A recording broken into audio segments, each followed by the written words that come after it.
Então eu tenho esse fundo aqui e eu tenho um provável topo aqui, porque ele deu um candle de venda aqui. Apareceu esse segundo candle fazendo até para o Stormer 2, 3 de venda aqui, então isso aqui é um lugar interessante para você chegar e você puxar a retração. Precisa dessa marcação, gente? Ou posso tirar aqui para ficar mais limpo? Deixa eu tirar aqui, Pode ir. escala. Então aqui está o tradicional, então vou deixar aí em termos didáticos. Então, tá aí. Deixa eu ver aqui o imã. Vou botar com imã já para ficar cravadinho. Desculpa interromper. Oi. É, pelo gráfico que está mostrando aqui, nós estamos vindo de uma tendência de baixa, né? Uma LTB que foi rompida. Houve um fundo e houve um topo. Seria desse É a topo? CLT que você está falando? Supostamente sim. Aí houve um Ah, então topo de um. você queria trazer daqui. Tá, pode ser. Então Não, aqui você então, então, e aí é um detalhe realmente é, bom, porque aqui é, você é, está vendo esse é fundo que é verde, eu tenho a princípio esse topo isso, aqui. topo. Seria mais ou menos por aí. Seria isso, no meu Aqui é ver, um ponto interessante de você ver uma onda um, tá, no porque meu ver, exatamente, o ogro é uma das abordagens do ogro. Se você tem uma linha de tendência que ela foi rompida, pode ser um critério para você traçar a retração. no meu ver de price action, seria um rompimento de LTB, né, que iria buscar um pullback na LTB para rompimento, né? Não sei se iria acontecer, Sim, mas acabou faz sentido. faz sentido, né?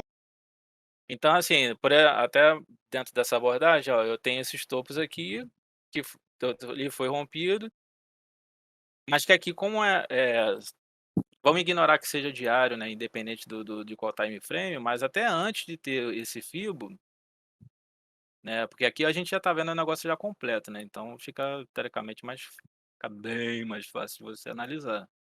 Mas talvez alguém poderia traçar uma retração já aqui, ó. Deixa eu dar um zoom. Por quê? Porque tinha LTB, até deixou os pavio aqui em cima considerando lá.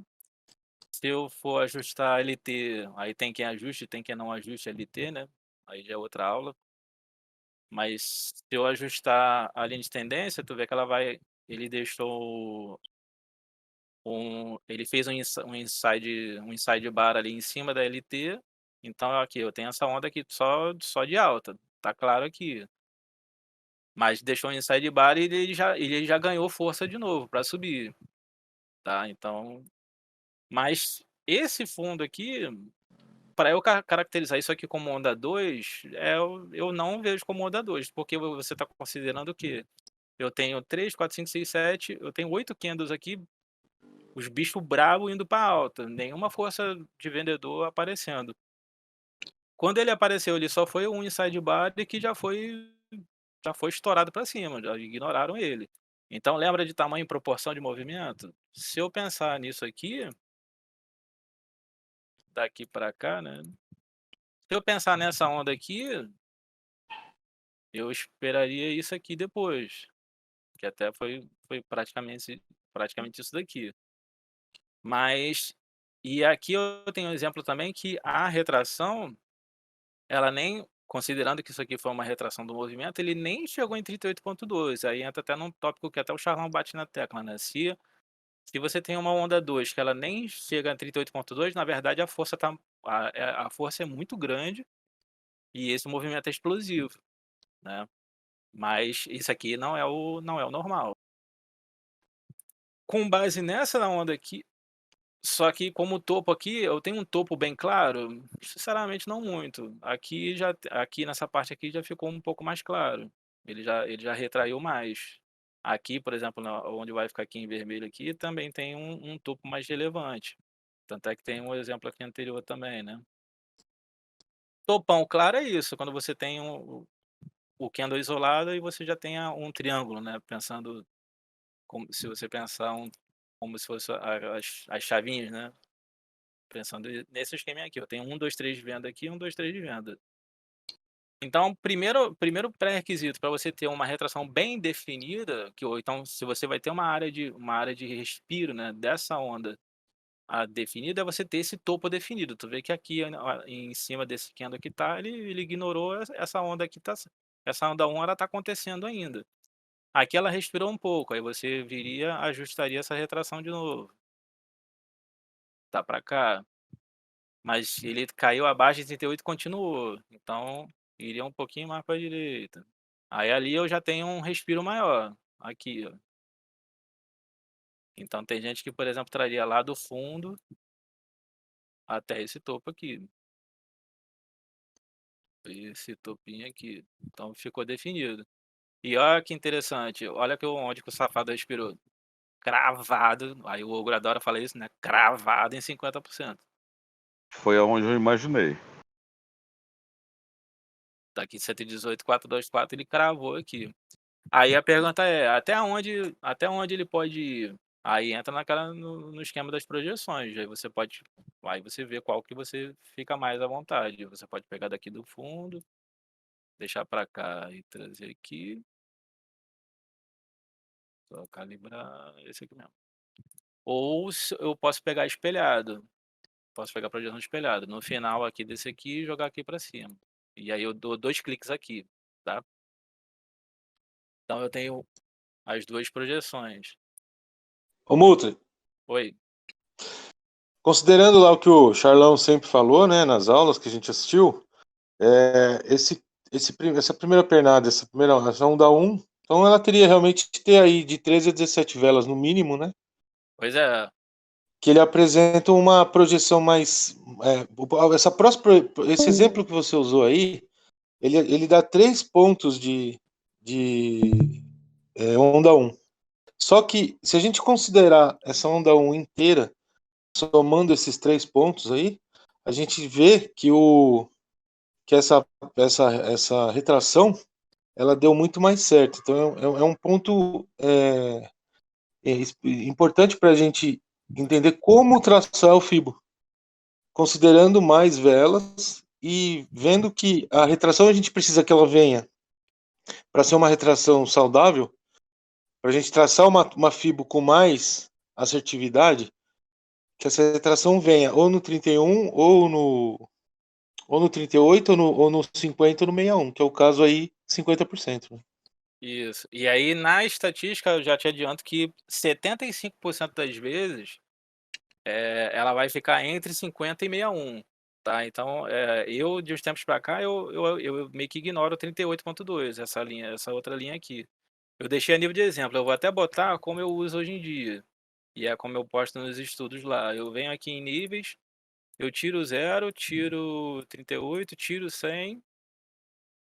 E na aparência eu deixo o preenchimento e fica lá cinzão. Então como essa retração é de uma onda de alta, eu posso deixar para claro até para ficar didático, né, e eu boto aqui como padrão. Então, ó, eu já sei que o fundo é esse aqui em verde, o topo é esse aqui em vermelho e a região entre 50 e 61 é essa região em verde. Então, o institucional, né, para quem tem na dúvida se o institucional usa FIBO ou não, Eh, o cara que se posicionou comprando aqui esse fundo, indo até aqui, ou quem não entrou, ou os caras que entraram que fizeram esse movimento dessa onda aqui, ele vai defender a posição dele nesse ponto aqui, entre 116,5 e 118.400. E aí dentro do que foi comentado também das ondas, por exemplo, essa onda um grandona, né, se eu pegar a onda inteira, então, essa onda toda em verde. Olha como é que o lance de fractal, tipo, e o time frame dá pano para manga. Porque, por exemplo, tem gente que, né, dentro dessa regra assim, eu vou esperar ter 12 candles para considerar como onda. Então, por exemplo, toda onda verde, agora eu não preciso das setas, né? Então, se eu considerar o verde como onda 1, esse a onda 1 desse time frame, na verdade, se eu descer o time frame, eu tenho aqui as ondas 1, 2, 3, 4, 5, que é aqui que tá meio cor de abóbora aqui. tá? Se eu olhar isso daqui, for para 60 minutos, aí para quem estava querendo aí, tipo, tem que ter 12 candles para ter a onda um aqui, se eu descer o time frame, aquela onda limpa que a gente estava vendo no diário, no 120 minutos eu tenho já todos os 12 candles, ou o mínimo de 12 candles, para entender isso como uma onda um de tendência. Que recuou quase nada, que depois fez a onda 2. Aí tu vê que aqui no se eu olhar pelo 120 minutos, essa onda 2 aqui já ficou sujo. Tipo, ele já deu uma rabiscada forte aqui para baixo. Retraiu depois e depois fez onda 3. E se eu olhar lá no diário, tenho direto essa onda verde aqui, certo? Então por isso que, tipo, se você for mexendo, lidando, né, conforme você vai mudando os time frames, às vezes você pode simplificar, você pode complicar, depende da tua abordagem, tá. Então como que eu simplifico isso? Eu vou trabalhar a onda um. Eu enxerguei uma onda um. Então, por exemplo, no diário eu tenho a onda verde que tá lá bonitinha lá. Então, tipo assim, eu tenho essa onda um. Retraiu aqui.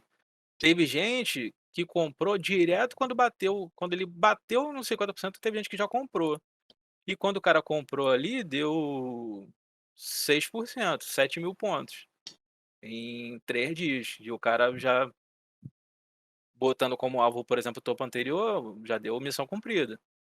Aí rabiscou de novo, né, área de briga, voltou de novo a retração. Olha onde ele retraiu aqui, respeitou a região de compra de novo, deixando o pavio com os compradores defendendo antes de bater o 61,8 dessa retração aqui. E olha como é que ele subiu depois. Os vendedores derrotados aqui, o bicho foi embora. Deu 1, 2, 3, 4, 5, 6, 7, 8, 9 dias de alta. E vamos ver se ele buscou o alvo. Ele bateu o primeiro alvo da espelhada, do ogro. Não é o ogro, entre aspas, né?